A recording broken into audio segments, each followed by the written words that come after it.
Welcome to the EU7000is wireless remote starter unpairing video. In this video, you will be shown how to unpair a connected smartphone and transmitter fob from the generator. These steps are required when you wish to clear the memory from the transmitter fob, smartphone, or the receiving unit. To unpair the receiving unit, turn the main switch to the on position and then the off position 10 times within 30 seconds. This unpairs the smartphone from the receiving unit. Within 30 seconds, turn the main switch to the on position and then off position 10 more times within 30 seconds. This final step completely clears the receiving unit memory.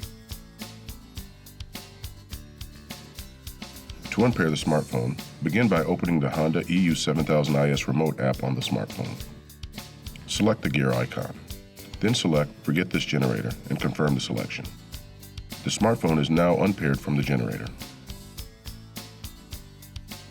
To unpair the transmitter fob, press the Start, Stop, and A buttons simultaneously for 3 seconds until the indicator light flashes red. Note: it is helpful to set the fob flat on a solid surface while doing this.